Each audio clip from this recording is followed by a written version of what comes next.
During this time that we were doing the club act, variety shows became quite popular on television.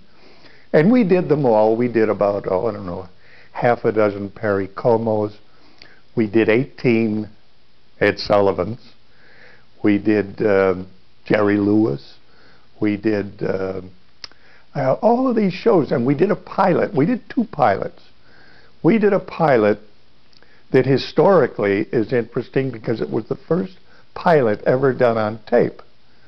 Up until then, you did a pilot on film, and they would put that on a plane and send it back to New York, and they'd look at it and say, oh, that's funny.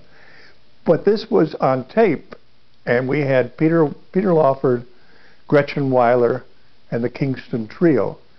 And we did a kind of a crazy show. And they sent it to New York, and we got an answer right away. And then we did another pilot in San Francisco, again the Rowan Martin show, where it was really a little wacky.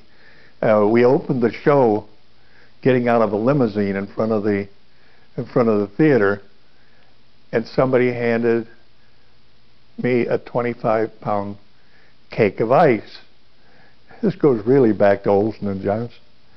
And I handed it to Dan, Dan handed it to me, I handed it to somebody else, and it traveled all through the crowd and traveled into the theater with us, and we sent it up into the audience. It was hilarious for a good 2-minute opening. And then we had cameos. I remember we had Joey Bishop, Lucille Ball. We filmed these little things where they just cut them in from nowhere, saying something silly. And so we had cameos, and we had, it was really the kind of the forerunner of Laugh-In. In 1966, Dean Martin started a show that he had no idea would go. What NBC wanted, was the Hollywood Palace type variety show with a host, but with a different host every week. Van Johnson one week, Bing Crosby, which is what they were doing on the Hollywood Palace. So they decided to make us the host of the show, because they thought, again, they tried to say, well, if you won't change, well, maybe we can get the host of the Dean Martin Summer Show all different. Now, we want Rowan and Martin. That was Dean, and that was Greg. And so we started it. We had Dom DeLuise, we had Lainie Kazan, we had Frankie Randall, and it was we did 12 shows in 6 weeks. Greg Garrison is good, and he is fast.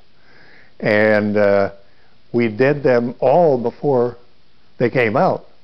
So we were already back in nightclubs when these came out. And after they came out, they were one of the highest rated summer shows ever. And so NBC came to us and said, we'd like you to do a regular show for us every week. And we said, fine. And they said, now it's a variety show. I said, nah, we have something a little different in mind. And they said, okay, what? Let's see it, and find yourself a producer. And I said, why don't we use George Slaughter? He's under contract. He's a contract producer for NBC. Why not? I knew George for years, and we tried, and it worked out fine. And his energy was what the show needed. George had great energy. And we had Paul Keyes as head writer, and we brought in Ian Bernard for the music. And it went, the pilot was an hour pilot for Timex. And it went, it was nice. It didn't break any records in the ratings, but the critics praised it highly. So they said, okay, we'll give you 13 shows. And we did 13 shows opposite Lucy and Gunsmoke. Now, number 1 and 3 show in the country. And by show 8, we were number 1. And all this time, NBC was going, what are they? Well, I don't know what you're doing. They had no clue. We had Sammy Davis on, wouldn't let him sing. We had Sonny and Cher on, and put Sonny on one show and Cher on another. They said, wait, they get them together, they sing.